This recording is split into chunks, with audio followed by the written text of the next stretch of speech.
Welcome to Lunch Break. We get an hour lunch, so we're spending 15 minutes of it each day to talk about whatever. So, let's begin the week. Lunch break. Lunch break. It's Monday. Happy Monday. Yeah. How was your weekend? How was work? Weekend was cool. Work is fine. It's like normal. What happened this weekend? Sunday, I wasn't around all day. I was just doing, I did archery stuff in the morning, and then I did family stuff in the afternoon, and I was gone all day. Gotcha. Yeah. I made a big, delicious soup with my sister. That's nice. How was it? Oh, it's fucking delicious. I'm so jealous of, like, my sister. She has, like, this gigantic pot. Right. I really need to get something like that so I can make massive soups. Yeah. But this soup was fucking crazy. Like, I don't know how to describe how big this pot is. It's like this tall. Right. Which, I don't know, is that like a foot? Oh, it's over a foot tall. Like, it's fucking huge. And we shoved so many fucking vegetables in that fucking thing. Like, it was entirely full of vegetables. And then we had this big giant roast slab of meat that laid on top of the vegetables. And we just cooked it down and down and down until the meat finally sunk into the broth. And holy fuck, there was like fucking onions in it and carrots and fucking garlic and cabbage and mushrooms and leeks and every fucking vegetable you can think of was in this goddamn thing. And not even a little bit, like an entire head of cabbage was in this. So there's kale in it too, like fucking everything. There's no spinach in it though. Interesting. I honestly expected there to be spinach in it. No, kind of disappointing that there's not. She told me whenever I was picking out the ingredients to pick out any other things that I may want, but I felt like the amount of vegetables, a whole head of cabbage, an entire bag of kale, like those Yeah. giant bags, an entire one of those, Right. a large box of portobello mushrooms. I don't know what kind of mushrooms they are. They're the tasty ones that I'm a big fan of. Right. Yeah. That sounds crazy. It also sounds like it could go both ways, though. I don't think I've ever had anything like that, so I feel like I'd eat that and maybe be like, I don't know about this yet. It's very hearty, Yeah. but not hearty and like because there's a bunch of beans or because there's a lot of carbs in it. It's just Right. very hearty because there's a fuck ton of vegetables. Right. And then the beef is also very nice. There's a lot of beef in it too. Yeah. I guess the only really carbs in it are the carbs you would find from the connective tissues inside of the vegetables, and then we also put barley in it. So. Right. But only like a cup of barley, which acts like rice. It's like rice, but higher in protein. Right. Yeah, I might try some of that later, except we got to go get suits. Yeah, we're going to get suited up for a wedding. Yeah. And then we might go to Five Guys or something, because it's right next door. It's very convenient. We've been talking about Five Guys for quite a while. Yeah, I keep craving Five Guys and then not getting it, because I don't know. I thought about getting it yesterday, and then I was like, I don't know, I kind of want Mediterranean, and then I went with that instead. Mediterranean is very good though. It's awesome, and also I never feel guilty after eating it.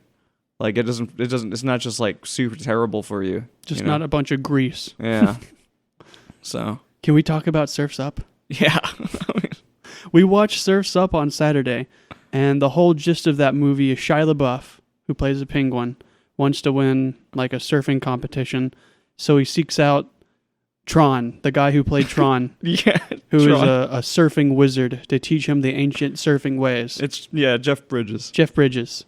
So Yeah. Shia LaBeouf and Jeff Bridges do surfing things, and the surfing wizard guy is like, you gotta feel the waves, man. You gotta find yourself in the waves. And then Right. he's super into making surfboards and all that stuff. Yeah, the Super Zen surfboard carving bit Mhm. is like it's like my biggest highlight from that movie. Whenever I think about that movie, that's the first thing I think about. It's very silly. Yeah. Well, he's like, oh, you're doing it wrong.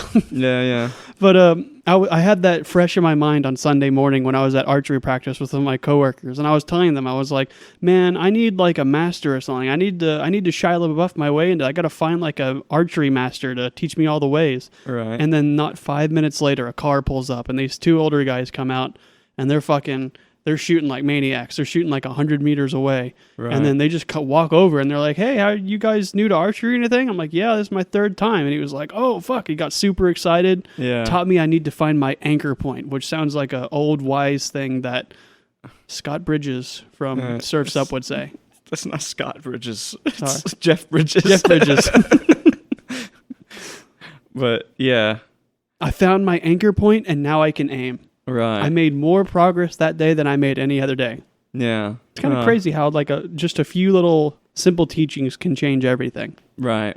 Yeah, I mean, for sure.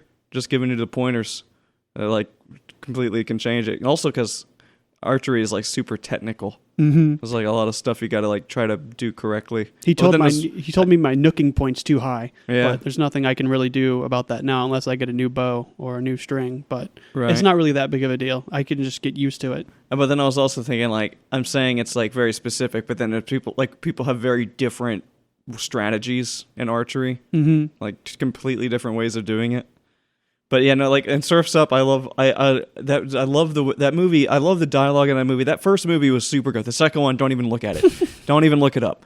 But the first movie was so good, and like little details like after he helps him like carve out his first surfboard or whatever. Like, well, the first time he totally screws it up, but the second time he goes in and he does it well. When he's finished with it, like he goes over and like gets onto the board and he's like freaking out because he's like, no, don't break the board. But like as soon as like he gets on it and then he'll say like, well, if it was gonna break, it would have broken already. And then he starts jumping on it and stuff. And I'm like, that's like, it's a cartoon, you know, it's like an animation, but that's like legit something that you would only like. It's cool because it's written in there as something like that's something you would learn from experience if you're building boards a lot. Yeah. Like you test it out when you're done, and like if you get onto it and it doesn't break immediately, like it's probably going to be fine because if the wood bends, you know, it's going to be flexible. So as soon as you get on there, I don't know, little things like that. They just did a really good job of writing that stuff out, and it's just such a satisfying movie. It felt really like on it, like very genuine. And the writing and everything and the way that they play the characters felt really good. I don't know. love the porcupine dude Yeah. with like the fake porcupines or whatever. Yeah. But I think he's like an otter. or Oh, he's something. not a porcupine. No, he's an otter. He's just got spiky hair. Very strange. I think he's an otter. But yeah, that's it is. I love that. I love that movie. I just like movies in general, but that's like one of my favorite movies. Did you play any games over the weekend? I mean, I just played a lot of Tony Hawk. Well, not a lot. I only played a little bit. My freaking hands have been killing me. I've just been having like freaking aches and pains and stuff. You know, I think it's probably just from like sobriety crap because I was like consistently drinking like on the weekends and stuff for a long time, and then suddenly just sort of stopped doing that. Yeah. And then I think my body is just kind of like angry at me. It's been a while since then, but I still sleep like crap. And I still ache in random places and have like inflammation in weird ways, and it's stuff that just wasn't the thing before then. So I'm like, it must be related, even though it's been a long time. It's probably just due to the consistency, I guess. But I don't know. So I've been like avoiding playing games and stuff because like every time I start doing it, I'm like my hands hurt and I don't want to keep doing it. Mm-hmm. And then like our job is literally sitting at a computer all day. I don't want to play games all day at home and then overdo it and then go to work the next day and be like I want to die. I don't want that to happen. Mm-hmm. So like I just haven't been playing games until this stops happening. And I might find out that there's something wrong with me or something because like I don't know for sure that that's what it is, but that's my hunch. But I'm always worried about developing carpal tunnel or something. yeah. Or like early set on arthritis. Yeah, and I mean, I definitely have like stuff going on. Like, I mean, whenever I start, the fact that this happens to me, even if I'm having like a little bit of inflammation or something, is like pretty much a sign that that's kind of what's sort of starting up. But, I mean, there are ways you can kind of mitigate the issues or whatever. But even right now, like when I close my hands into fists, I feel kind of pain right here. Like right now, I'm just sore and inflamed like all the fucking time. Like my joints, my elbows, my hands, everything. I'm having problems. I wonder if there's like exercises you can do to prevent arthritis, or is it just kind of like an inevitable thing? I don't know. But this isn't like this again. This wasn't something that I was dealing with before. Like I stopped like the drinking stuff. So I don't know. I'm hoping that's what it is. Maybe you should double down on drinking. Yeah. It's not that I'm completely stopping. It's just I want to like I just don't want it to be a regular thing. now I feel like I have to be completely sober until I get over this shit. Because I feel like every time if I drink anything, I'm just gonna like reset it or like make it restart feel the worse. cycle. Yeah, like I don't want to. So now I'm just like I gotta go completely sober until this completely passes, and then I can have a drink every once in a while. But like until then, I don't feel good about it because this is scaring the shit out of me. You know, like I'm very not comfortable. I ache. I can't even go. I haven't been going to the gym. I'm even scared to do stretches and shit because I'm afraid I'm gonna hurt myself because like I just feel bad. I'm getting close to being like, I want to go to a doctor and I'm like, ask about this, but I don't know. It feels like a lot. So it feels like I ought to just keep like wait it out at least maybe like one more whole month, you know, and see if I just like completely get over it. But I don't know. Maybe not. They always say better be safe than sorry. Yeah, that is true, but I don't know. I mean, I don't know what could cause random inflammation unless I have some sort of like crazy severe cancer that just popped up out of nowhere and is like causing my body to be, you know, freaking out. Maybe it's spring fever. I don't know. I don't feel sick either. No, that's what's crazy too. It's like I feel good. I feel strong. I feel totally like strong and capable, and I don't feel sick, and I feel good mentally and everything. But my body is aching all the time, and just randomly. And it comes and goes, and it's always something, but it's never the same thing. Like right now, my right knee kind of aches, and like I said, when I do this, I'm like, oh, it's gone. That's gone now. So when I close my fist, that doesn't hurt anymore. Like just pain is moving around my body at any given moment. I'm in pain somewhere. Stupid. It's very strange. Yeah, it's driving me crazy. I'm ready for it to be over. But yeah, that's that's all I got going on. That's so stupid. I'm just complaining about my body pains. Well, yeah, that's what's happening. The middle-aged podcast. Yeah. I've been listening to Expansionary Force, which is just like a book, like another sci-fi book or whatever. I've been looking at it. I'm just a little overwhelmed by there's like a million books already. I just try not to think about it. Don't worry about that bit.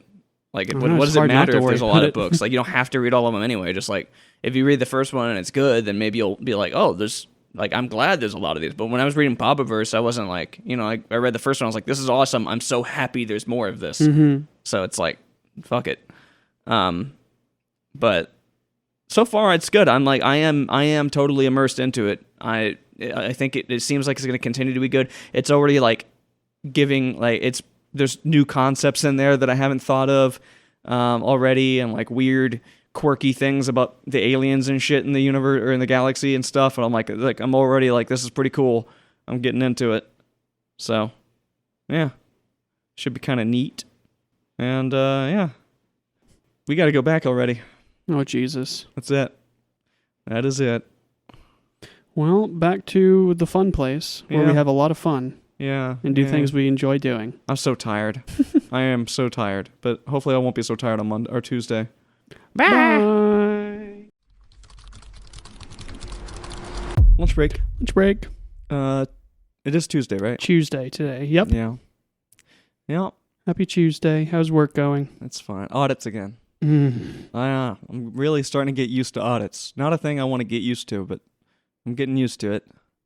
And yeah, what about you?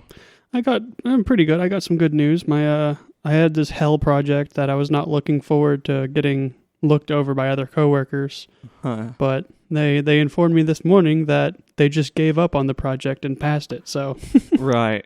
Yeah. no worries now. Nice. Yeah, I've mostly just been listening to Expansionary Force.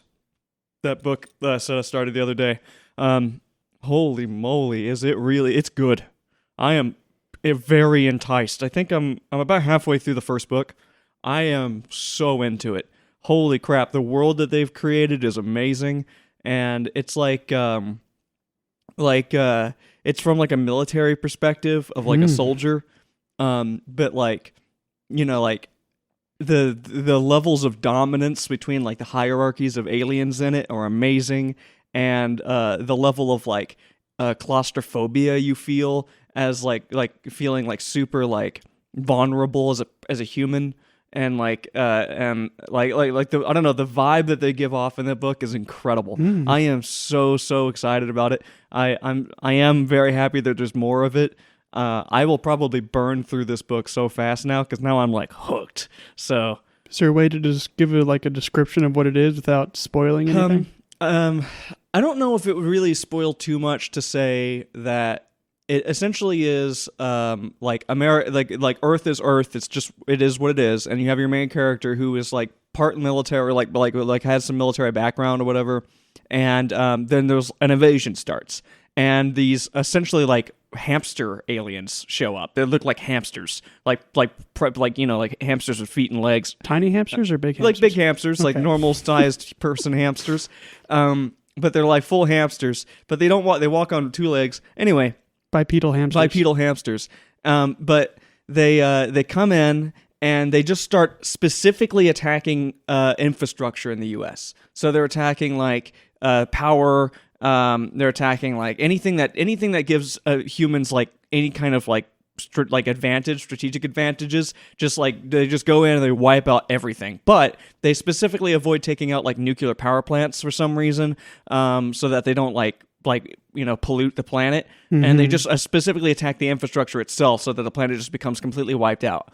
And then a different set of aliens show up out of nowhere, and they start attacking as well, but they're not humans. They attack the lizard aliens show up, and they attack come the and they hamsters. fight back all of the hamster aliens, and they help fight back the hamster aliens, and they become allied with the humans, and they basically enlist humanity to fight the war with them in space. So it's from the perspective of a soldier who is now in the military and it was enlisted and is now shipping to another planet to like do a job for this alliance alien race that just Oh my met God. humanity. But it's much more than that, and I don't want to say too much more than that without spoiling it. But it's really fucking cool. It's really heating up now. And there's concepts in it like the aliens. This was not really a spoiler, but just a fun concept in the book where the hamsters don't really eat meat, or they do eat meat, but they don't eat they think that any kind of animal like they don't keep animals. They think it's cruel and inhumane, but they grow meat. They just grow the animal's meat, like the body without the brain. So they have farms of like giant farms of just like meat grown, where it's just like the body sitting there, and they just kind of like computer sends signals down to the meat to make it move around a little bit, so that it's still good meat. Hamster people make me think of Quinlan, so I can kind of Yeah. see like how Bobaverse is inspired. It's so in terms of that, like yes, there's also I haven't gotten to this yet, so this is kind of a spoiler, but it's also a spoiler for me. But it was a thing in Bobaverse. So Skippy, the Skippies, in Bobaverse, it's a reference to like this AI race, or this AI within the expansionary The old force. empire. Yeah, and they apparently exist. I haven't met them, but apparently they're really fun. Like when you do meet them, it's like really, really fun. And I'm super excited about that. But there's many different alien races in this book. Like it's incredibly complex. Like there's many different types of aliens, and they all have different hierarchies. And like the lizard people are like super like the men dominate. They bred the females so that they're like super weak and submissive. And there's like 5 females to every male. And but then like the hamster ones are more civilized. They have like much more of a culture thing going on. And then you have like other aliens that are like that like there's a little green aliens, but they weren't always green. They used to be multiple different races of them, but then they like they dominate, like one of the races dominated all the others, so now there's only the green ones. But then they also have like computers in their brains, so they're like kind of half computer, half alien guys. Haven't met them yet, really. They've just talked about them. But like, yeah, it's really cool. Very, very big universe to it. Like him talking about like, he being on an alien planet and looking up at the stars and the constellations. You don't recognize any of them, but you still see the Milky Way galaxy and the arms of the Milky Way and the sky and stuff. And it's like, There's little things about it are great, and like the character's awesome. The voice acting's really good. I really love the audiobook version is great. So It's not a voice actor we've seen before, right? No, this is a new guy. I was unsure about him, but I'm always like that. Whenever, like, same thing for like Dungeon Crawler Carl. When I first started that book, I was like what the hell? He sounds like fucking Zap Brannigan or something. Like, like I don't know. He just sounds too like I don't really like that. But then as you get into it, it's like okay, I get it. Like he's perfect. His voice is literally perfect. It fits the character very well. There's very few like voice actors in audiobooks that I'm like, oh, this guy's great. Yeah. The only one I can think of is like Stephen Fry for Lord of the Rings. Right. Okay. Yeah. Yeah. And then also Hitchhiker's Guide, but I was biased when I got into the books for that because I had already watched like the movie as a kid, and I like Isn't loved Stephen Fry like the guy in the yeah, show? Yeah. I believe so. But that does I think so. I think it's Stephen Fry that does yeah. But like he narrated the movie. And so, like, I already had that voice in my head. So when I went to the books for the first time, I was like, "Holy shit! It's the guy from the movie!" And I was like, "He does the whole book." But it was the other way around for everyone else. But yeah, like I don't know, I'm super into it. I just love books. I'm also like I'm reading another book by the guy that does Dungeon Crawler Carl called I can never remember the name. I really can't. It's such an unrememberable name. It doesn't matter. It's like another one of those lit RPG books where it's like, about people in like a game world or whatever. I may have talked about it. I probably did talk about it before, but that one's really good. But that one I'm reading and this one I'm listening to. So I'm like kind of doing multiple books at the same time. I thought that would be confusing or kind of hard to do, but no. So now I'm like, I kind of want to start other books in between these books because I'm like, this is just like, my brain is rattling with fucking, I'm just so hyped for books right now. I'm definitely going to start saving up credits to get into that series because I've got 1 credit to spend. So I also only have 1 credit left, and I was like thinking about today, like, do I want to just save it and get the next one of this, or like, I don't know what I want to do yet. I probably will end up doing that, but there's like so many little other books that I was wanting to get into as well. But this one is really good, but I don't know. Honestly, I would recommend Dungeon Crawler Carl before this, even though this is really awesome. I guess it's really up to you. I also need to do the Singularity book still. I forgot about that book. Yeah, the Singularity ones also, though, you could probably hit those up anytime because they're not, again, it's kind of like a one-off. So, but I really do, like, this one's great. Not that deep into it, but the community is huge. And there's a lot of people this one's, I think, older than the other ones.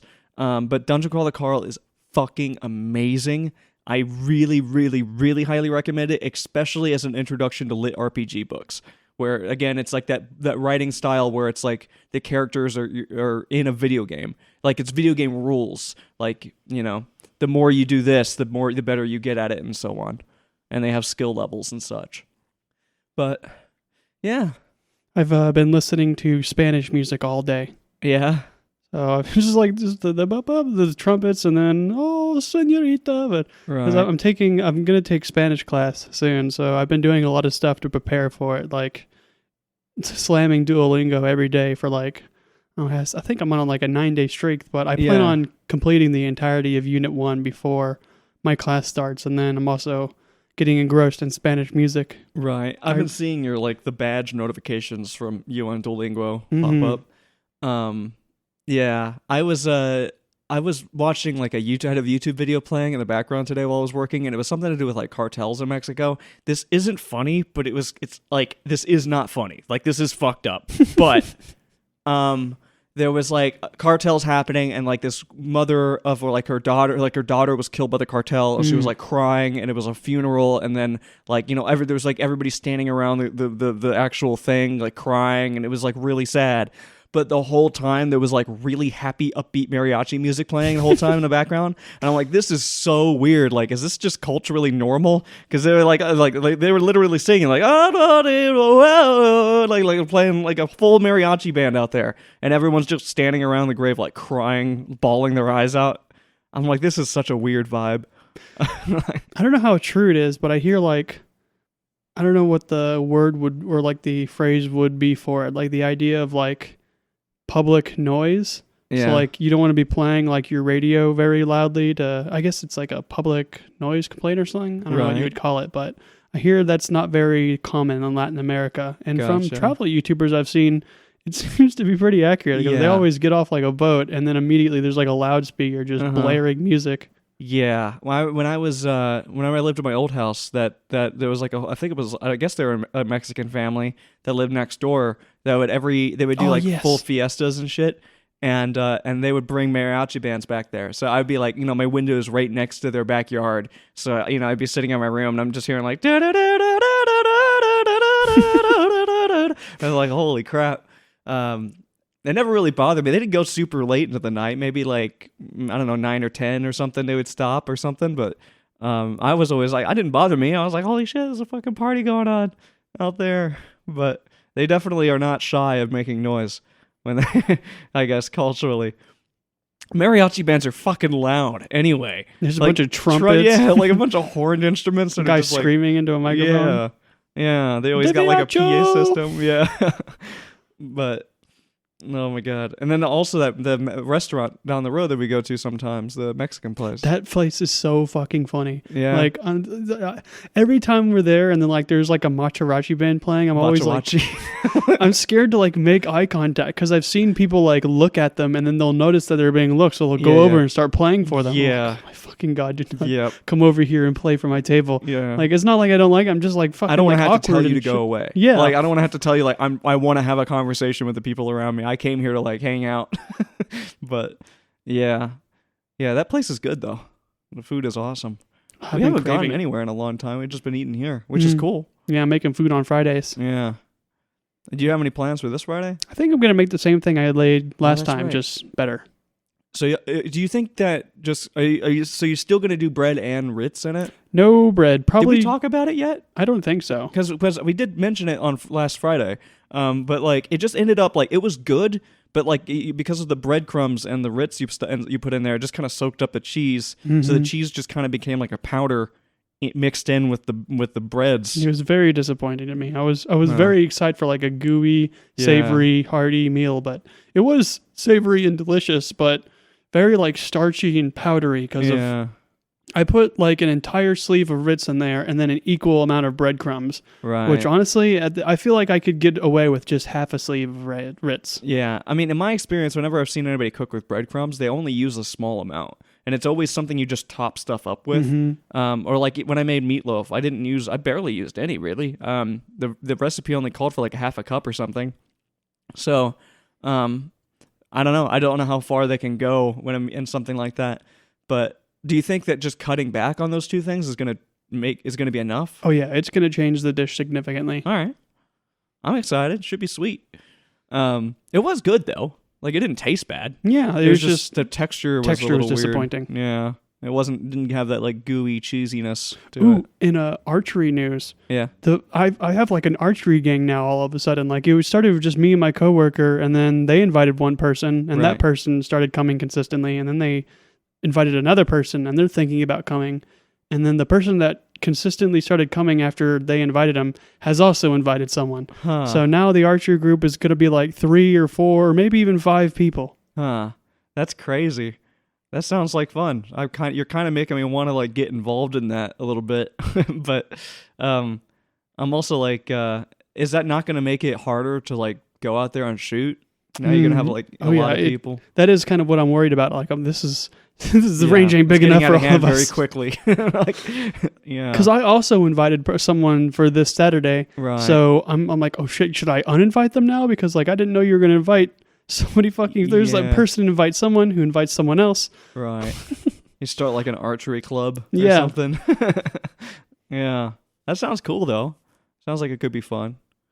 But we gotta go. We gotta get back. Dude, I am taking off. We get this next Monday off for Memorial Weekend or whatever. shit. And then I took off the next Tuesday because I have a dentist appointment early in the morning. But I'm gonna have like a 4-day weekend. Very So- exciting. Yeah. I'm pretty hyped about that. But yeah. Tomorrow's Wednesday. Hopefully Wednesday's awesome. Well, back to the grind. Yeah.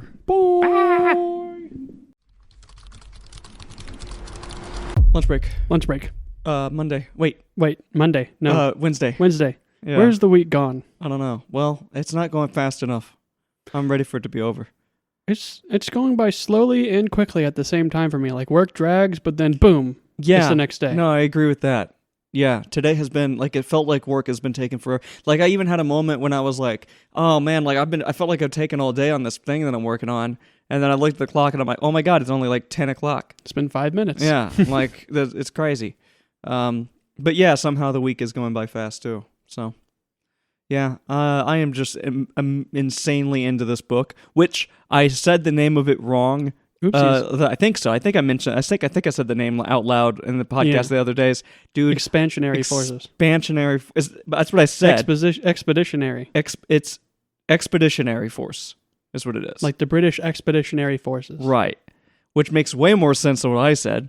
And as soon as I was like, man, I don't know, I'm probably just gonna go overdub that just so that I can like save myself the embarrassment of saying it so butchering it so bad. But here's the thing. Maybe I won't. I showed it to my supervisor's supervisor today. Because she was like, "Hey, how's it going?" And I'm like, "I'm listening to this book." She's like, "What book?" And I show her that, and she also was like, "I don't know." Like she English even is read difficult.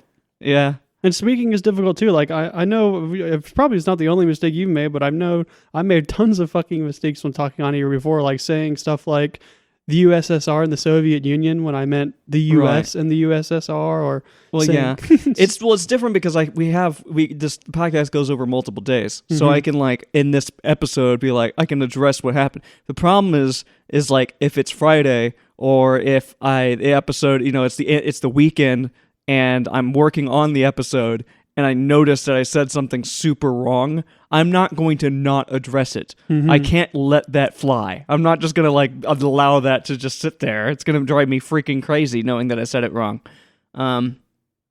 But regardless, holy fucking shit, this book is amazing. Oh my god. The second they introduced like the Skippy character, I kept reading online about Skippy and like everybody's like, "Oh, it's really great, it's amazing," and I was hyping myself up for it, and I was not prepared for how good it is. The book completely it's amazing. I'm scared to say too much about like how great it is, but really just Skippy's an asshole, and that doesn't spoil anything because Skippy's an asshole from the very moment you meet Skippy. But like it's the best, like so good. I am so excited. I'm already on the second book. I'm like on chapter 4 or 5 or Flying through something. What? flying through it. Yeah, well, I mean, I'm gonna spend like probably like $120 to finish reading the series just so I can listen to it on Audible. Because credits is like $55 for 5 credits, and there's 18 books, but there's also technically there's 20 books, but there's 18 books, official books, sort of a quote unquote official. There's like 2 half books that are like shorter books in between books that I'll probably also get, so I'm probably gonna get all of them anyway.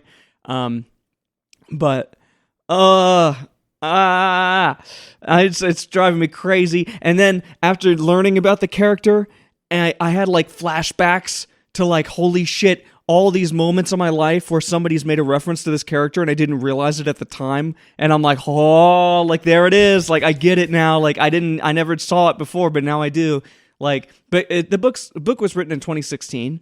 So there's not really that much shit out there, but like on the internet, I've definitely seen this character referenced before and had no idea what it was. And then also it was referenced in Bobaverse, which is the reason why I went to read it. After reading Bobaverse, like they specifically mentioned this book series multiple times, especially like Heaven's River, they mentioned it. So I was like, I definitely really want to. Can't entirely remember who Skippy is in Bobaverse. I think it's the robots for the Galactic Empire or something. It's a bunch of Bobs, I think, that call themselves Skippies. Oh, yes, I remember them. Okay. Yeah. The Skippies. Yeah. I'm not really seeing like a one-to-one comparison really, but like they definitely there's definitely stuff I missed or details about it that I kind of ignored because I didn't really understand it at the time. Now I kind of want to listen to those books again and be like, oh, okay, I get it. I get the reference now better. But I'm so happy, dude. I can't like somehow I'm getting work done, but like my brain is 100% in these books. Like it's crazy. I didn't do anything last night except for listen to this, but I listened to it like I would have listened to it all day yesterday if it wasn't for the fact that we watched some Andor episodes. Yeah. And then immediately after we stopped watching Andor, I just went right back to my room and listened to the book more. I can't remember what I did after Andor. Yeah. Oh, I'm just super happy. I'm so excited. I'm so happy that they exist. It's so cool finding books like that. But I feel like there's an infinite number of books like that, and I just become like totally obsessed with anything that's sci-fi. Yeah. Yeah. But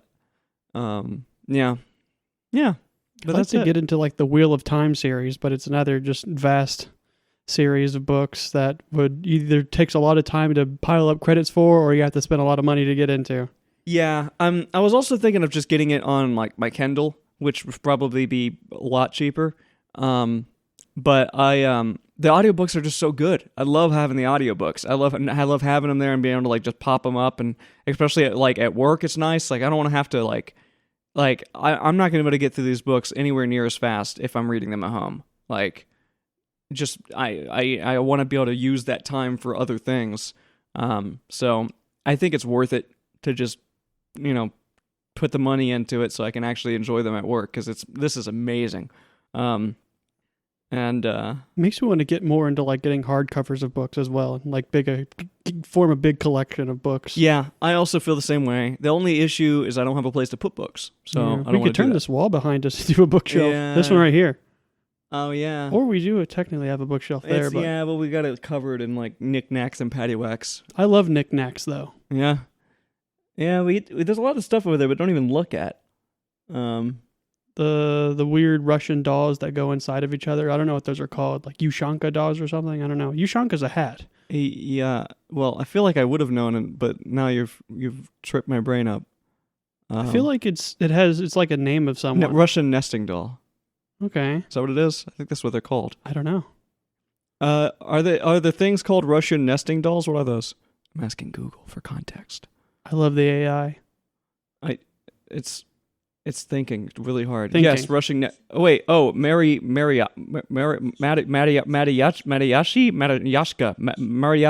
Mari. I don't know how to pronounce.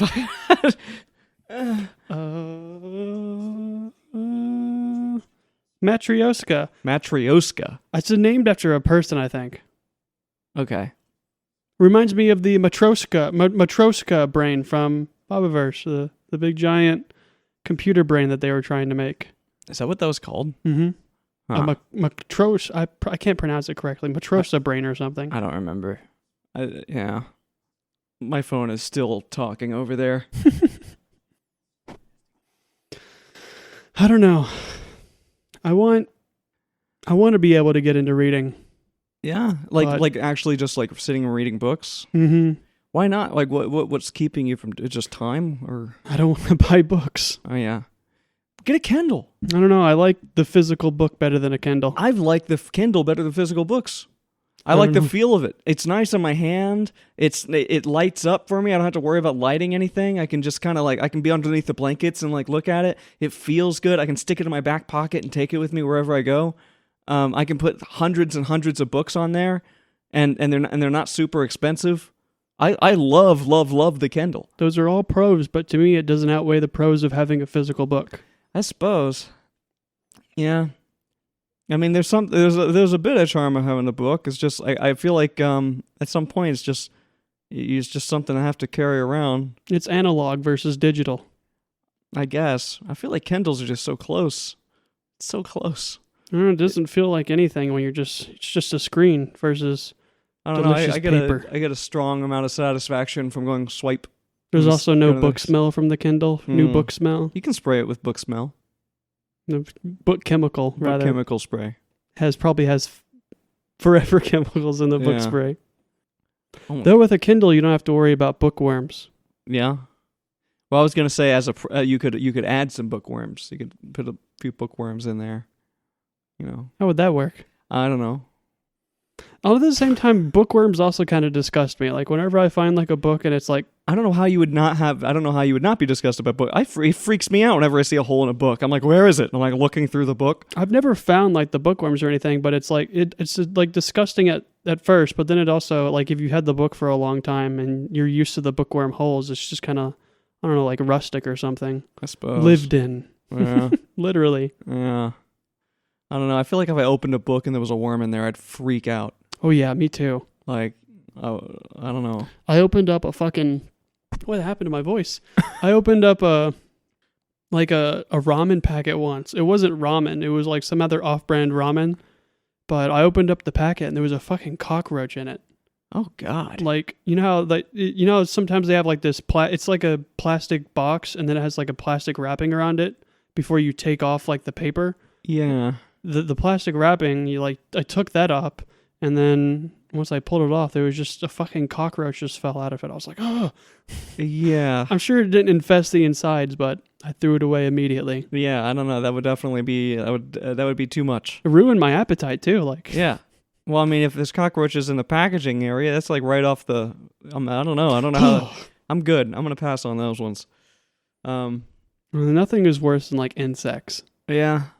How do you feel about Andor right now? Because we watched like 2 episodes of it back to back, and it really just feels like we're watching a whole ass movie every time. Mm-hmm. I'm quite enjoying it. I'm very, very excited for the last 3 episodes. Yeah, I am interested. Like, it always gives me just enough that I'm still interested, but it is kind of like the last few episodes we watched have really not moved very much at all. Yeah, it feels like 1 or 2 things happen per episode, Right. and then they spend like 30 minutes on each of one of those things. Right. Like, it's impressive how much time they're able to like fit into the movie when it's moving as slow as it show as it's moving as slow as it is. But I don't know. I hear the last 3 episodes have like the highest rating of any Star Wars show ever. Yeah. Like higher than The Mandalorian and even higher than the highest rated episode from season 1 of Andor, Right. which was one of the prison episodes. I think the episode where they escaped the prison. Yeah. It's like the highest rated Which was Star Wars show. really good. Like the first Mhm. few episodes of Andor, or the first like season, I guess. Was it the first season? How much was it? How much of that? I feel like that was a long time. Like I feel like they were in the prison for ages. Mhm. I'm pretty sure it was like, I think Andor season 1 either had 12 or 10 episodes. Right. And I think they spent like half of it in the prison. Yeah. That makes sense. I don't know. That whole prison thing is really cool. God, I love all the British people they hire, though. They make the evil Yeah. feel so much more real. I'm just used to, I guess, American propaganda showing evil British villains. Yeah. But isn't it, they work so well? Just an angry British guy be like, right, line up, and then they all stomp and get together. Right. Yeah, I mean, I am excited. I also have seen stuff online about people getting, like, I haven't really read into it, but like I've seen blips and blurps in there about people like getting really hyped up or like super excited after finishing it. Mhm. So I I'm want to like- watch Rogue One so badly again, and Yeah. then all the movies again. Yeah. I'll see how far I can get through those movies again. I was so not happy with some of the newer Star Wars movies. Like, I don't mean like the stuff that comes after the original trilogy. Okay. I mean like watching the original trilogy again, and then maybe watching the prequels again. gotcha. Definitely Rogue One. Yeah. So 4 movies. Yeah. I do remember Rogue One being good, and I am. It will be cool. It will be super interesting to watch it afterwards, and I hope they set you up real nice for watching the movie up like afterwards. You know? I saw a documentary with the director, and he was talking about how like he wanted he was talking about how like season 1 was supposed to be really slow, Mhm. and then season 2 was supposed to carry on with the same kind of pace until the very end, where it exponentially rises and gets you ready for Rogue One. Like apparently the show ends right as Rogue One is starting. Cool. That is very cool. I am hyped. Do you want to watch the final episode like in a moment where we could watch Rogue One immediately afterwards? I think that would be good. Okay. That's going to be, I mean, we got to literally plan out like 3 hours or something. Oh yeah, I was thinking. Yeah, I don't know how long Rogue One is. I'm pretty sure it's like 2 hours or something. So Yeah, 3 it's- hours would make sense. Yeah. But, oh man, that's going to be crazy. I feel like I haven't really watched the original Star Wars movies in ages, except the other day I watched I just popped on like the Phantom Menace, I think, and watched some of that. But I just haven't really had my head in Star Wars world for a long time. And we are watching Andor, but like I said before, it just doesn't feel like Star Wars yet. It's like it's Star Wars, but it's not really Star Wars. It doesn't have that feeling. I can't remember the name of the director. And that's I not a wanna say bad thing. Tony Gilroy, but that could be someone else. I don't know. I know that there was there was a guy that did the art for the background of it. I think he went on Rogan actually, and he had his face painted red. Ooh. From his nose down or nose up or something. I think it was nose down. But he was like I didn't want to get any money. Like he's like I didn't want to be paid. He was like on the set working with the movie, and he went to the director and he was like, so whenever there's like a rebellion or like a rise up of a population, there's always art. And there's always graffiti. And he was like looking over the sets for the show, and he was like, I don't see any art. I don't see any graffiti. He was like, there needs to be more of that. Like that's really gonna like solidify the show. And so he did like a bunch of art and stuff for them. Yeah, like everything I've ever heard about the making of Andor has been really cool. I fucking love the set design so much, Yeah. and the prop design. Right. Like, whoever did those things, mwah, Yeah. fucking amazing. I love the lack of CGI. Like, they do use it sometimes, but pretty much almost everything, like 90% of things are physically there. Right. Yeah. Yeah. That fucking scene of Andor putting the gun together. Yeah. Oh, it's so satisfying. Yeah. I like that crazy machine they had that like did all like I don't know what the fuck it was. There's like some sort of like power generation thing for an engine. Gotcha. Well, like that thing was cool, very mechanical looking and everything. And then I don't know. It's very different from like the Mandalorian, where the Mandalorian was just all big screen in the background and It camera was all moving. set in like one stage Yeah. with like that weird 3D screen. Yeah, everything was like animated 3D in the background. Not a lot of real like physical sets in that show. The last episode we watched with Mon Mothma, when she was like entering the Senate chamber and they were talking about people getting arrested. Right. Like there was like a bunch of aliens, but they looked so fucking good. Yeah. It didn't look like, I know some of the aliens in Star Wars look pretty goofy with like Yeah. the practical effects, but these aliens looked, I don't know, they looked really good. I Right. think it was probably some sort of combination of really good practical effects with some CGI. Yeah. Yeah. It's super cool. I mean, I just don't know how I feel about Star Wars. I'm so weird about it. But yeah. Yeah. I want to see, I like the like royal aesthetic that Star Wars has for like the nobility or whatever. They're all wearing those weird Yeah. flowing robes, but I would think it'd be really funny just in the background have some random person wearing like a modern suit or something. Right. I love the suits where it's like the tie is just like a square top. Yeah. And it just kind of goes in like all of the What's his face? The dude that choked Dedra in the last Yeah. episode and got shot. Yeah. Spoilers. Fuck. This perfectly square tie. yeah. Oh, Yeah. yes. It's great. So imperial. Yeah. Like the clothing and everything about it, the props and the clothing are amazing. They do such a good job on that show. We have to go. Oh, This fuck. has been weird. I'm stumbling over my words the whole time. Like I don't even know what to talk about. It's been a weird week. Yeah, I feel everything's been weird about this week. And especially every episode of this has been strange. But it's whatever. Well, It's the way she goes. to Thursday. Yeah. Bye. Lunch break. Lunch break. Thursday. Thursday. Hi. Hi. How's it hanging? I'm sitting. You enjoying work? Yeah.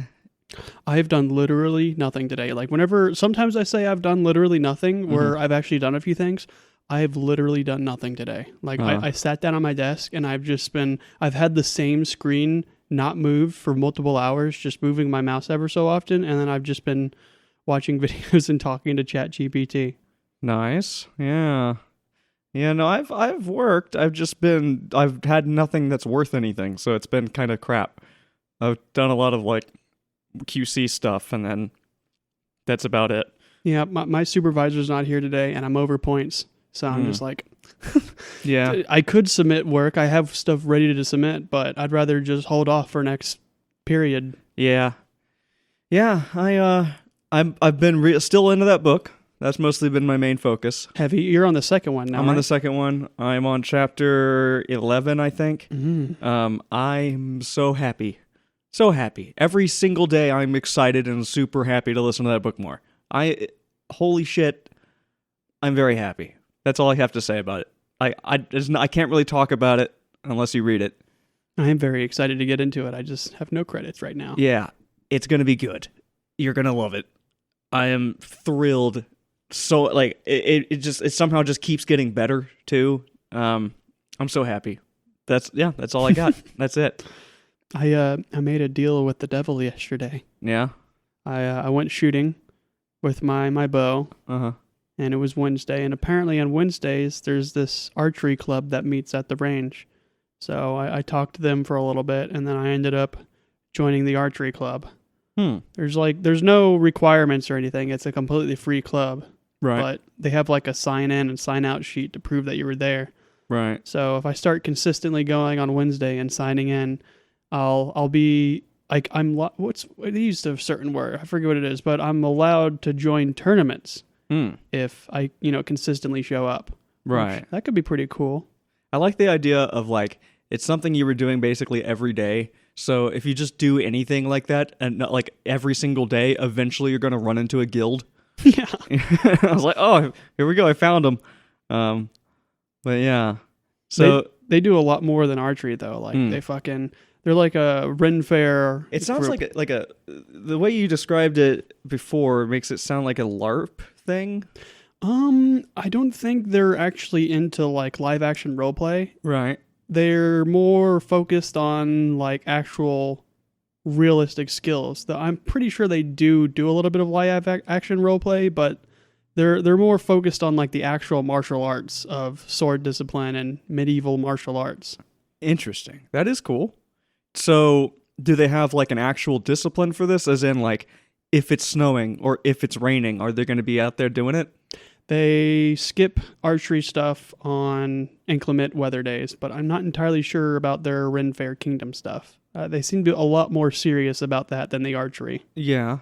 Because I'm thinking like there's a lot of cool like kind of vaguely cosplay-y like archery like robes and shit you could wear in bad weather, like stuff that like gives you good vision but is also like made to like cover your arms and shit so you can like still use your bow and everything. Like a cloak. Yeah.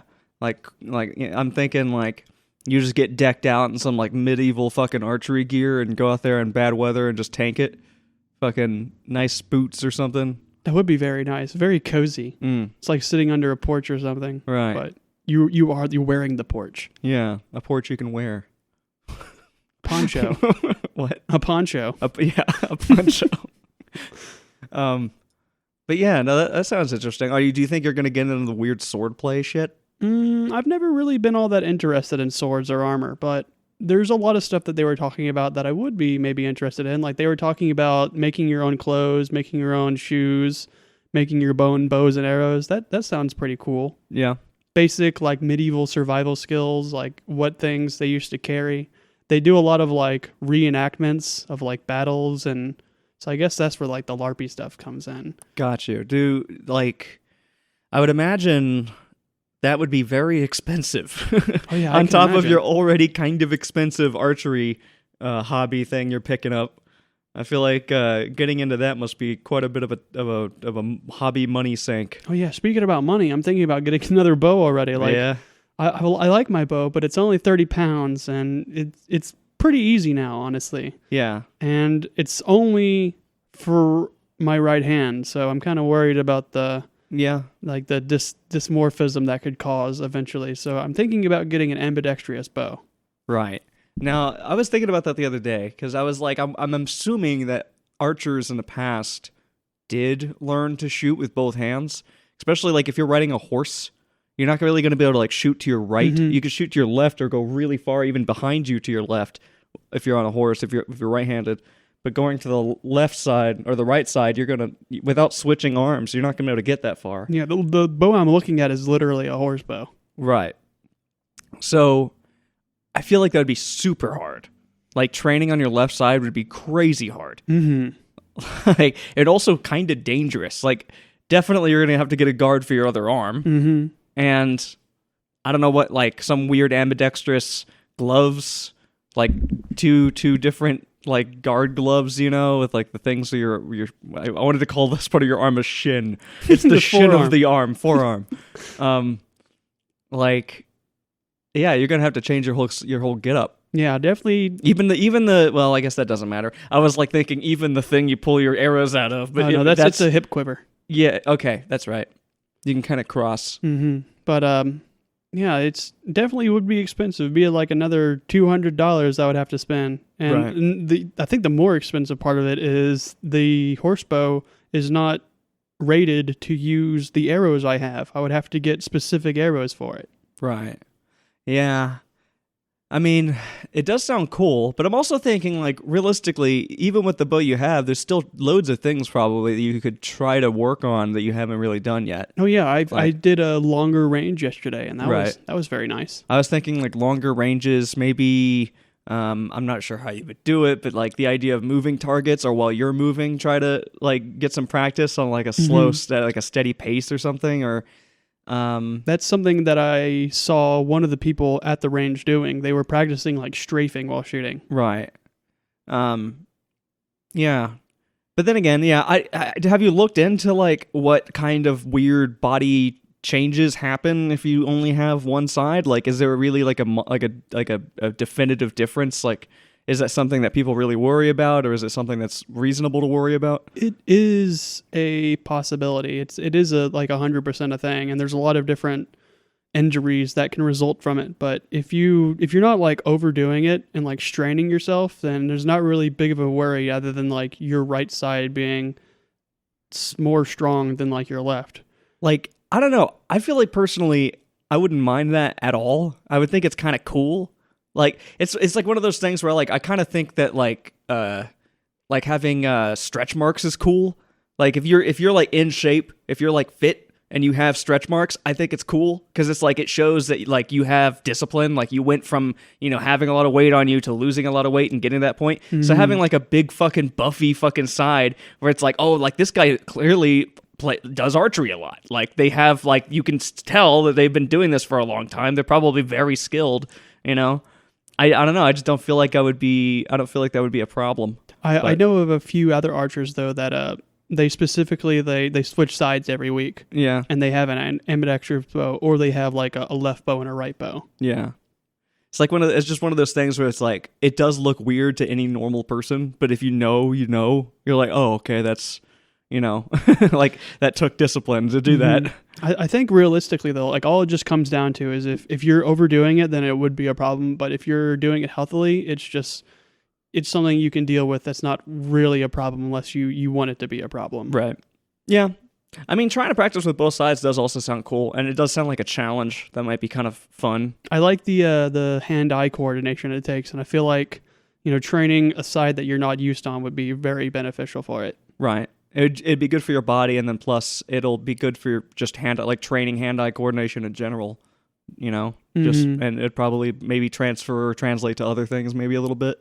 I've been thinking about that with juggling. I still like I love just throwing shit and catching it. Because to me it's like really satisfying having being able to just take advantage of hand-eye coordination. Like every time I throw something and catch it exactly the way I wanted to catch it and do it over and over again and switch hands and do it on both sides and just like know that like I have the confidence that I can do that every single time. It's like addicting. I'm like, this is badass. It's like something I want to do more. So I'm like, I kind of want to learn to juggle, but juggling isn't badass. Like maybe juggling with a sword is kind of cool, but like just kind of throwing like, I don't know, like what do they call balls? Like the bowling pin things or the like, yeah, just balls. Like juggling balls is kind of neat. Being able to like grab a couple oranges and just juggle would be kind of sweet.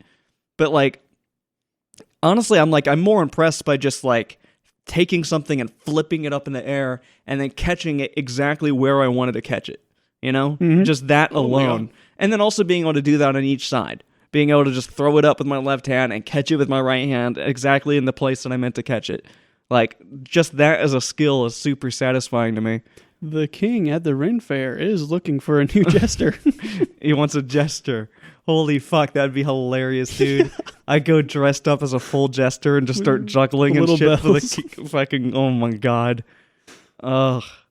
I don't know, their kingdom, it sounds really cool, but it also sounds really silly. Mm-hmm. Like they were telling me that like they're looking for a new prince and princess and they're going to decide it by a trial by combat. I was Yeah. like, what the fuck does that mean?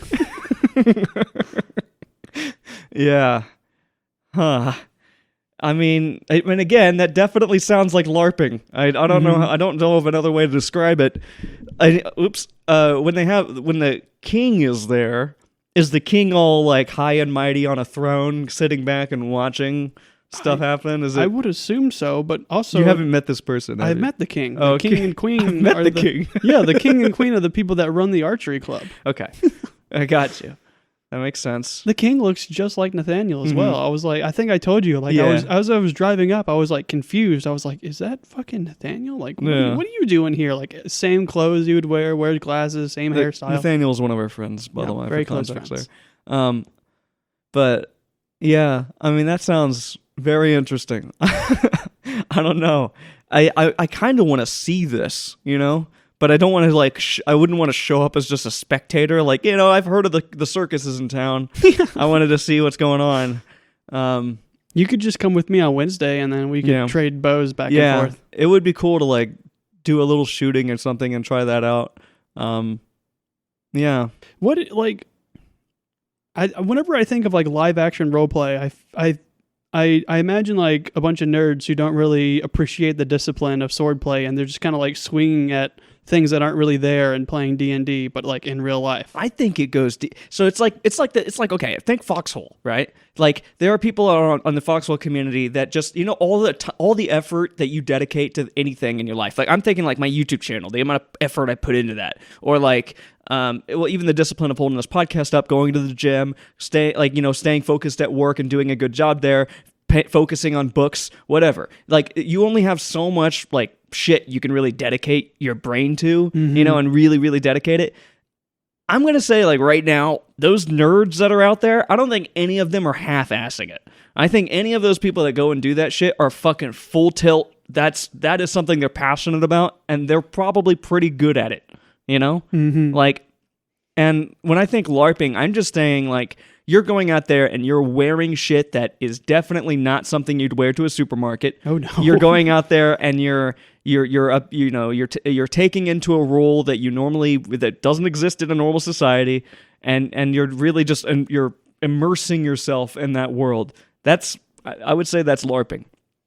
The thing I'm more interested in is like because I'd rather if I got into that, I'd be more interested in like if it was actually two dudes with swords who appreciate the discipline and they're going about the martial art Yeah. versus two dudes with swords and they're swinging at invisible goblins. Yeah.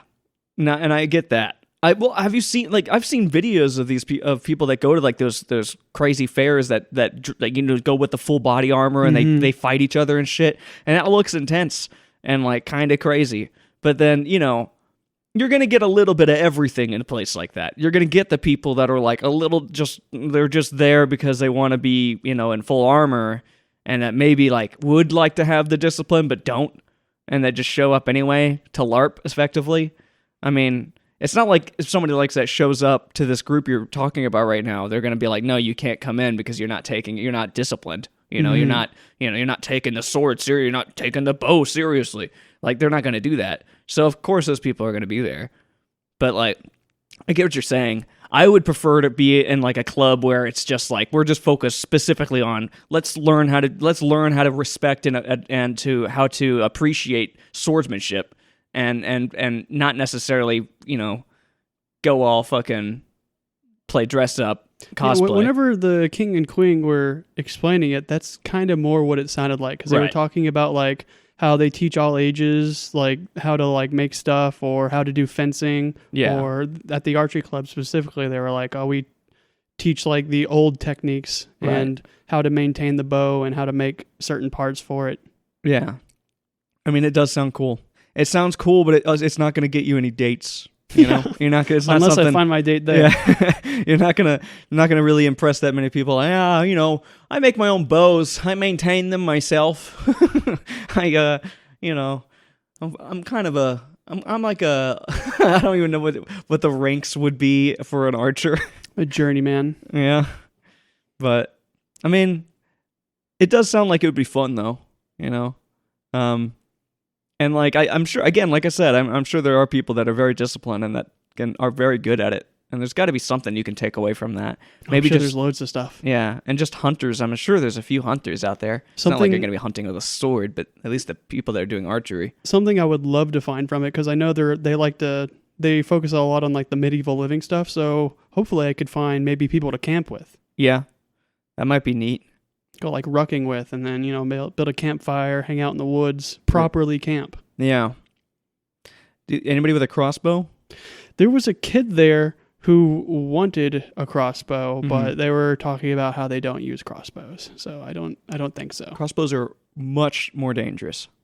They said they were focusing more on recurve and longbows, and they don't teach compound either. Right. Crossbows aren't really so much about discipline either. Like, it's more about, like, because, well, modern crossbows are terrifying. Oh yeah. And, like, any kind of old style crossbow is just dangerous. Because if it breaks, it will hurt. It's going to explode Yeah. in your hand and kill you. So, I can see how they would avoid crossbows. Crossbows are badass. So there was Yeah. this little kid there with a compound bow. He had to be like 6. Yeah. And he was like talking about like, I want a crossbow. I want a crossbow. We were like, Yeah. we're not going to get you a fucking crossbow. Yeah. They didn't swear at him though. Yeah. Well. In my head, they sweared at him. Right. 'Cause I'm like Ricky, like I can't talk without fucking swearing. If I can't swear, I'm fucked. But yeah, I mean, holy crap! I just saw the time. We gotta go already, man. Oh fuck. All right. Well. Well, to Friday. Yeah. Friday should be cool. I hope. Hello. Yeah. Bye. Bye. Lunch break. Lunch break. It's Friday. Friday. Yay! How's work going? It is. It is. It is. It is going. Yes. Anything new from yesterday? From yesterday, in relation to work. Yeah. No. Mm. I mean, honestly, this has been a bad week for me in terms of score. Mostly because I was far too fixated on this book, and not at all focusing on work. Yeah. And it's a problem. I didn't listen to it at all today, and I'm getting stuff done, but not fast enough to make up for the things I've not turned in. Oh Jesus. So that is I guess a lesson learned that this book is too distracting. I just need to go full speed at the beginning of the month next month, and then only listen to the book like in the later portion of the month after I know I'm all right, I suppose. My supervisor is actually here today, so I'm doing work now. Cool. I've had this like issue with like my project that no one else could answer, so I was just like, fuck it, I'm just not gonna do anything until then. So he answered it, very simple solution, and now I'm flying through the project. Nice. Yeah, I saw him in the break room. Actually, I saw him in our break room, which actually I saw him in Ural's break room, and then I went to my break room and he was there too.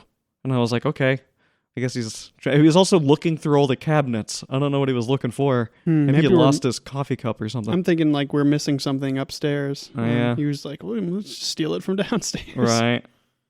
So anything on your mind I mean, no, dude. other than the book? Yeah, I really, really want to think about the book. Like, that's all I want to read, but I can't even.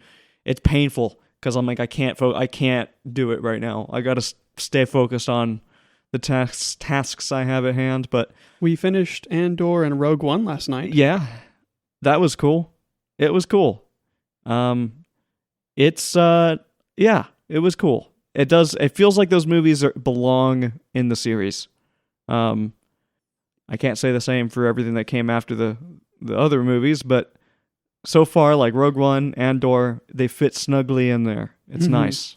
I'm thinking it would be a really interesting experience if like someone who's never really been introduced to Star Wars at all, never watched like the Star Wars movies, if Andor, Rogue One, and then the original Star Wars movies was like their first experience with it. Yeah, and like when we were talking about watching the original series, and like I'm mostly over the whole we got to start at A New Hope instead of at the freaking episode 1, 2, and 3 thing, because I'm like, it's whatever. Like, it does make sense in terms of continuity, But after watching Andor and then Rogue One, it makes total sense to start at A New Hope. Oh yeah. It makes way more sense to start there in the story. So after that, like now I'm like definitively like, yeah, that's the place to go if you want the Star Wars experience. But yeah, I mean, I'm really excited to watch A New Hope after all that. I don't know if Matt is a fan of Star Wars or have seen anything of it. I No, he assume likes it. is. Okay. Yeah, no, he's a fan of it. I still feel weird about R2D2 and C3PO being at the Rebel base. Like, yeah, not it's- entirely sure what they were doing there. honestly, like it's fine, I guess, that they were there, but like, what was R2? Wasn't R2 like? Well, I don't actually know what he was doing at that point, or what C3PO. I know they were on that Rebel ship, like at the very beginning of Star Wars. Obviously, R2D2 is on that ship. Yeah, I'm pretty sure R2 and CP are Leia's like families, Astro and whatever protocol droid is what CP But we never is. saw Leia at that Rebel base. Yeah, that's what I'm confused. Like, so like, I why the guess- hell would they be there? It feels like they were just kind of wedged in there, and it doesn't. They did not need to be there. Yeah, it feels like fanfare. Yeah. But It's kinda maybe she crap. was there. I don't know. She was on the capital ship. Yeah. That then she got on her weird frigate and fled away after the Imperials yeah. attacked. Ooh, that was something I was really thinking about. Like, I think it's kind of obvious to see Imperials who fought in the Clone Wars versus Imperials who rose to the Imperial Academy, right. because you can kind of see how they differ with how they use their Star Destroyers. Mm. Over the space battle of Scarif, whenever the Rebel fleet was fighting those two Star Destroyers, Right. you notice the Star Destroyers weren't really shooting back that much. They were mostly relying on the strike craft. Right. But then when Darth Vader, who fought in the Clone Wars, he comes in through hyperspace already firing all of the Star Destroyers' blasters. Right. Which I think that's I don't exactly know the reason why, but it's just, I know it's a common thing with Imperials who were raised in the Imperial Academy. Right. They don't actually know how to properly do capital ship on capital ship fights. Huh. That makes sense. I also like that he jumped directly in the jump lane that yeah. they were trying to exit from. And that was probably like that kind of shit happens in Thrawn in the books, where they they coming in jump lanes in specific angles or at specific locations in order to like cut people off and shit. He jumped right in there and like literally a rebel ship was trying to enter hyperspace, immediately ran into him.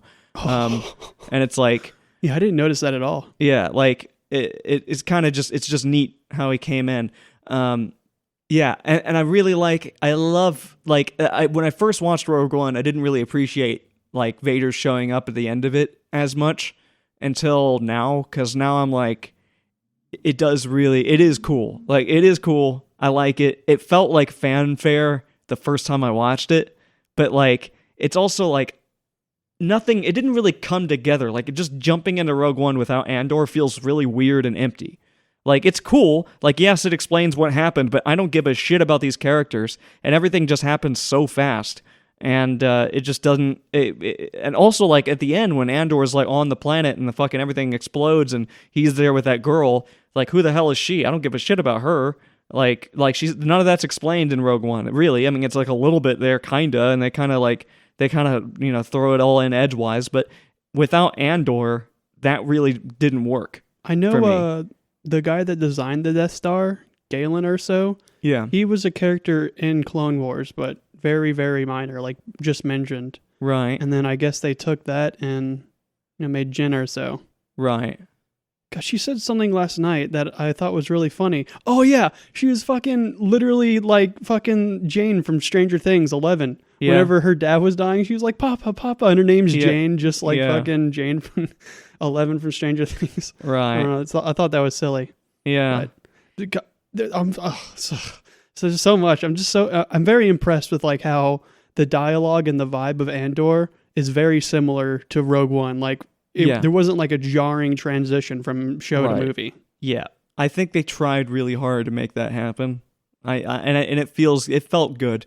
It felt mostly natural. Like you were saying, though, like the actual Andor guy didn't seem like he was as much of Andor as he was in the show. Yeah. He definitely gained a lot of experience in the show, I think. Right.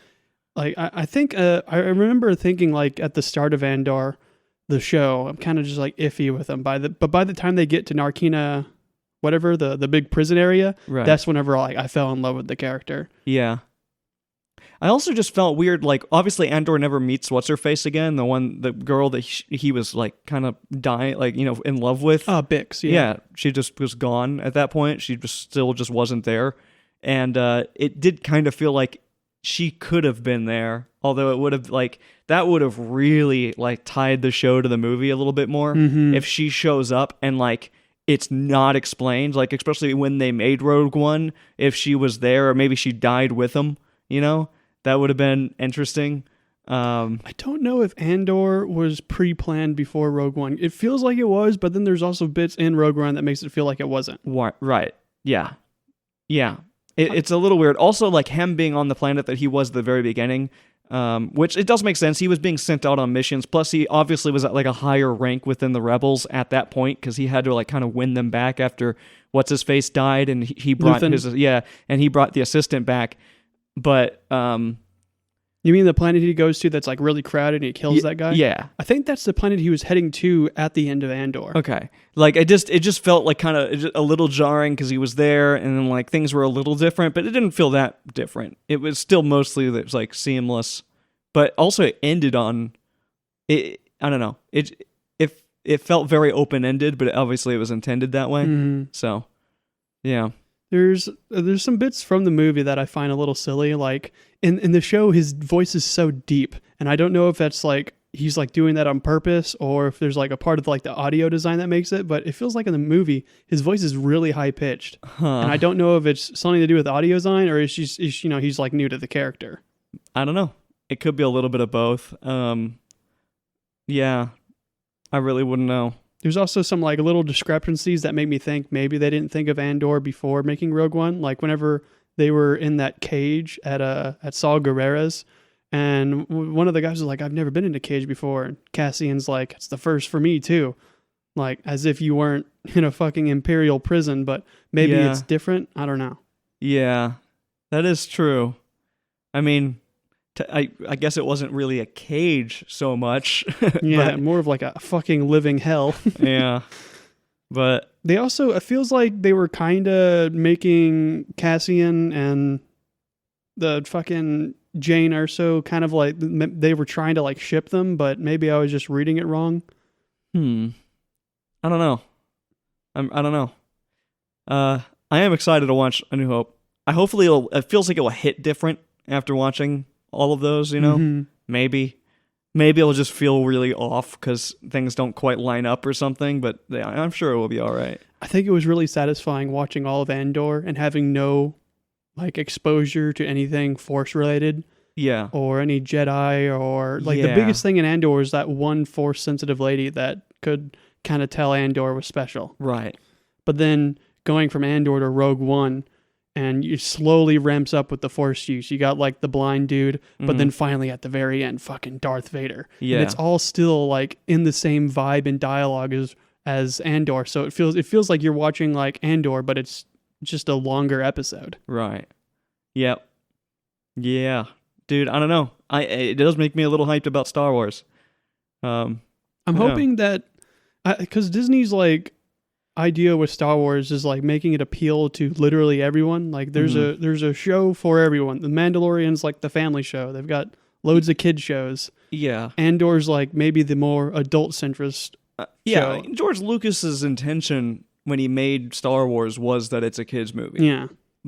And so, like, it is appropriate, but, like, I don't know. It's the storytelling and the writing got really, really, like, just squishy in Disney's variations of it, because it felt like they weren't taking the world lore as seriously. Mm-hmm. I was like, oh, yeah, it still makes me upset. Like how whenever there was a quote from the CEO, it's the old CEO of Disney, not the current one, but they were talking about how all of, like, Star Wars Legends is worthless. Yeah. And then I guess they changed their mind on it because now they're just slowly picking and choosing from it. Right.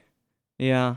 And then, like, also, I don't know, the writing and the characters in the actual Star Wars movies feel like adults, you know? Like George Lucas made them adults, right? They talk to each other like adults, they treat each other like adults. The Sith characters are adults, you know, they don't, you know, it's not super over the top. Like Darth Maul wasn't whining or being like, you know, like a childish or whatever. And then like in the newer Star Wars movies, that's one of my biggest gripes is all of the Sith are just like children, like teenagers. Like they made them weirdly relatable to teenagers. Yeah. Which is like, why do that? Like it should, if anything, you should make them more alienating to kids because like they're the bad guys. Like make them not feel relatable. Like they're scary. They're alien to you. You know you're not comfortable when they're on screen. That's the way it's supposed to be. It's how it was in Star Wars.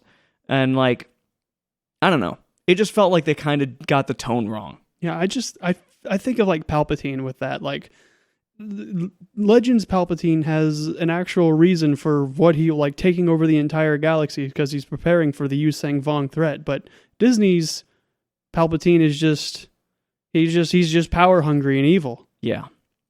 Right. His motivation is just kind of screwed up. And also just the Force in general just doesn't feel right anymore. Like the whole idea behind the Force being there's this natural balance to the universe, and like the point was that like because the dark side is so powerful now, right? It is the rule of two, but they're incredibly powerful Force users. Then Jedis should be starting to pop up more often, right? You should start having this rebalancing in the universe where Jedis just sort of start showing up. And that was kind of the intention with Rey, and she was supposed to be like really, really powerful because of that. Like there's this Force offset that's supposed to exist, but they didn't do it in a way that felt right to me. Like Rey should be a little bit too powerful in the Force than she has the ability to control because she didn't have a proper mentor, and she shouldn't be as skilled as she is with a lightsaber. Like she should be like pretty much useless in combat, but still able to do insane things with the Force, and it should, but to the point where it's actually a liability, like it's a problem for her. That reminds me of Avatar Korra at the first season. How she's like completely wipes out like a whole city block trying to fight the Triple Triad because she doesn't appreciate how powerful she is. Right. Like, that's the vibe that I felt like I should have been getting from those movies, but they just kind of made her like, oh, yeah, no, she's just God. She's just, like, kind of like one of the best Jedis. Like, she's just super focused, incredibly good at combat. The daughter of Palpatine. Yeah. It felt very strange, but, it's whatever. They can do whatever they want, and I just won't watch it if they keep making movies like that. Andor just, it gives me hope, though. It makes me think maybe they will make another adult-themed show. Yeah, it would be cool. And again, like, letting go of the Force a little bit, it would be kind of cool to see like a Force-centric show in there, but like I don't really know how much it's needed. I would like to see more in the Empire. Even a Thrawn show could be kind of cool, like a show focused on like kind of recreating the Thrawn series, the books and stuff, might be really, really awesome.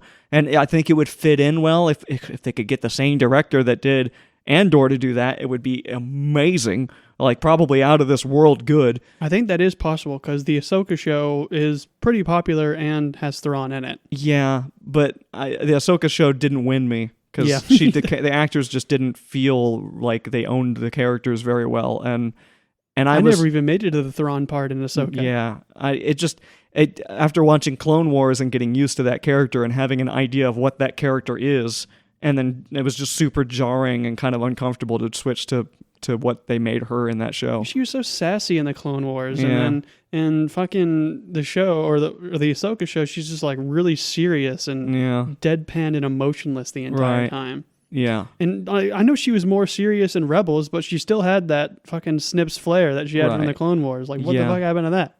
Yeah. It just didn't work for me. But I don't know. That's it. We got to go. Shit.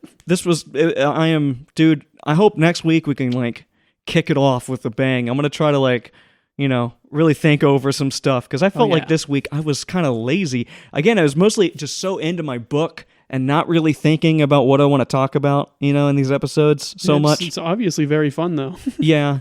But like, I'm going to try to focus a little bit more and get things moving. Also, not talk so fast. It's my biggest gripe about these things. I do that all the time. Well, to Friday, to the Yeah. weekend. Yeah. Bye.